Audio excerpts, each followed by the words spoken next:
have a story to tell you, so buckle up, Buttercup. Take it back a few years. I can't remember how many years at this point because it was 2020 and then not 2020. But anyways, it was a few years ago. I was embarking on a new hobby. I had it all planned in my brain. I had done the research phase. I had researched everything about it. And this hobby was not just going to be a hobby for me. This was going to be my next big business idea. Can you guess what the hobby was? Probably not. There's so many. Literally, why would you guess that? I'll tell you. It was acrylic jewelry. Now, I loved the idea of getting a drawing tablet and drawing out your designs and then getting a laser cutter and then laser cutting out your designs and taking your thoughts and making them into a tangible, cutesy little product that you can sell. And I was convinced. I love art. I love cute things. I could definitely do this. And this was maybe in the span of a week. It was all I could think about, my new business. I came up with a business name, Fable and Frog. So cute, right? I designed a logo. I got a drawing tablet. I was all ready to go. I was watching videos on the Glowforge and getting a laser cutter, and I was ready for it. In my mind, there was nothing that could stop me from making this business idea a success. I knew it was going to be my dream, my life.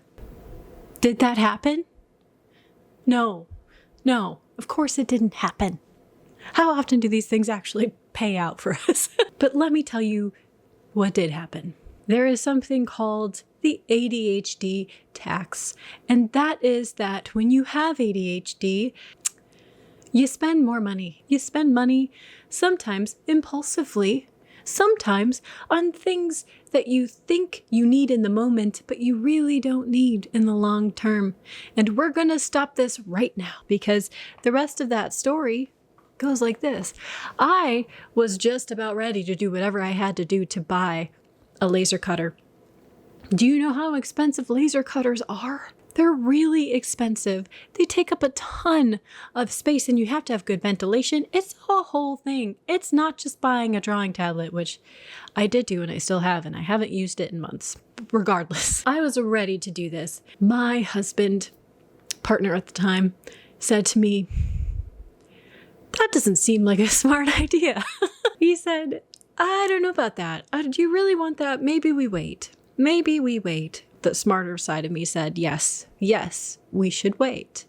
We should do something instead. We came up with a plan for how to test out if I actually like making jewelry. And we found a location that instead of buying the laser cutter myself, I could send off my designs, pick out the different types of acrylic, and they would cut them for me and then send them to me. And this was a really good first step to see, do I like this? Like, could I make this my job? Is it my new identity? So we did that, and I found this great company, and they were wonderful, and I designed multiple pieces of jewelry. They printed out all of the pieces for me. They mailed them to me super quick. And do you know what happened when I got those pieces? It turns out I hate the process of assembling jewelry. I hate it. It hurts my fingers. I don't understand the wires. I can't put them together well. I was ready to make this my job. I went from ready to make this my job, willing to do whatever I had to make this a reality, to having everything I needed, hundreds of pieces of acrylic jewelry that just need to be assembled, and I didn't do anything with it. Nothing. They sat there untouched for a year. This is proof. This box is full of the jewelry pieces. Here's a crescent moon, super cute. Cute little kitty cat clock, dangle earrings, crystal-y guys.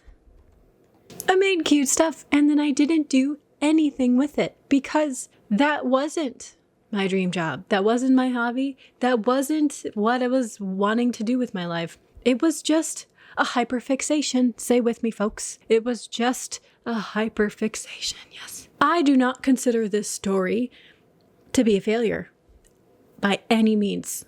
This story is a huge success. I had some help to stop me from making a very poor financial decision and still explore the hobby that I wanted to do.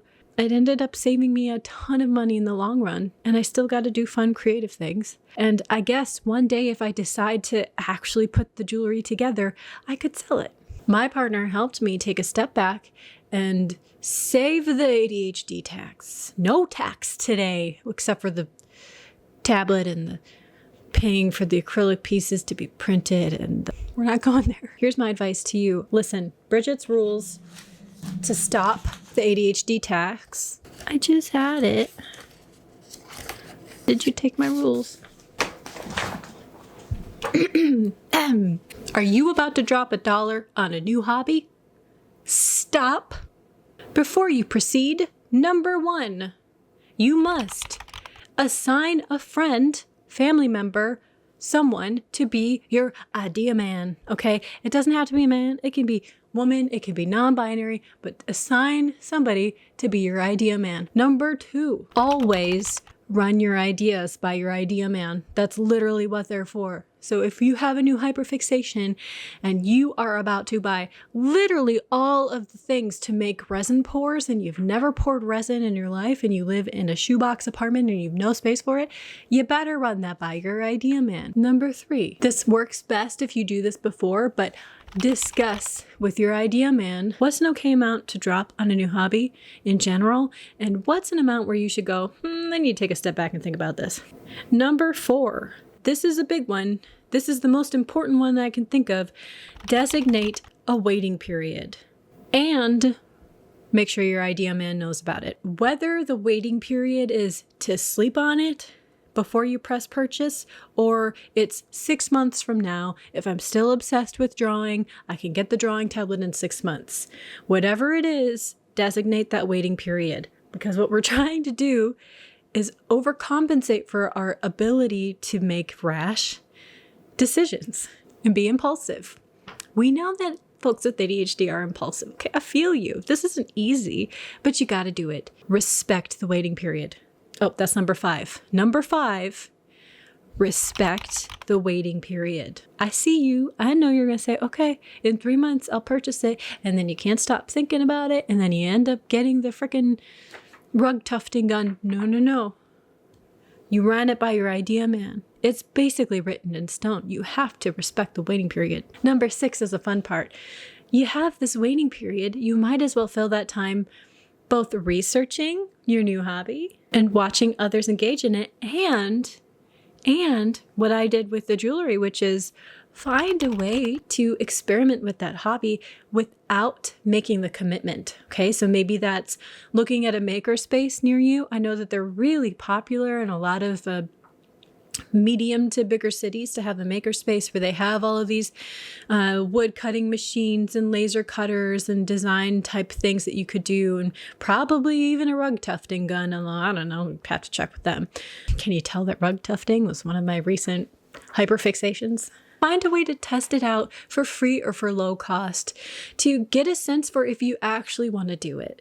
Because I know that many of you, myself included, we fall in love with the idea of a hobby and what that hobby would say about us when we are at the point that we watch all of these other people be at when they're at the intermediate to expert level. But you start out as a novice. Okay, just because you research it and know everything on paper doesn't mean that you instantly have those skills to back it up. And then what ends up happening, we all know this. You start doing it and you lose interest because you're not good at it right away.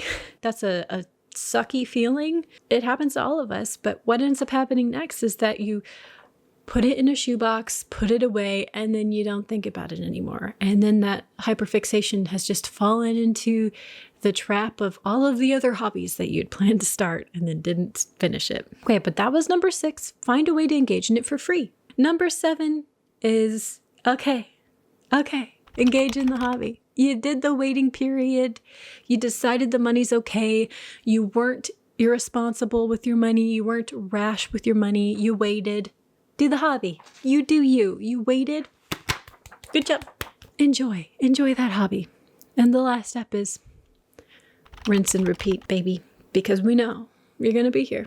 I know that this is kind of in jest, but there was a real message here. I think it is important to make light of the fact that We can often fall into this hobby cycle where we're constantly engaging in new hobbies and falling in love with the idea of a hobby and then spending lots of money on it and then giving it up when we started and then going on to the next. It's okay. It's okay to love multiple different things. We just have to give ourselves a little bit of space to think critically before we do things impulsively. And that is often done by having the help of somebody else. So definitely get your idea man. Please get an idea man or woman or non-binary. An idea person. And if you're wondering, like, who is this person to tell me what to do? How do they? I'm just a person on the internet. I am just a person on the internet, but I also am a licensed clinical social worker. I've been a mental health professional. I've been a therapist for folks with ADHD. I'm a specialist with ADHD and I have it myself, okay? So I've been around the block. I've seen some things and I'm just here to pass that knowledge straight into your noggin. So that's the video for today. So let me know down below what have been some recent hobbies or hyperfixations for you. I guess I'm in the market for a new one, honestly, because then these earrings didn't really pan out for me. Please be kind to each other. Please be kind to yourself. And please be kind to me because I have rejection sensitivity. Be kind to me, I have rejection sensitivity would be a really good sticker. Hey, this is exactly what I'm talking about.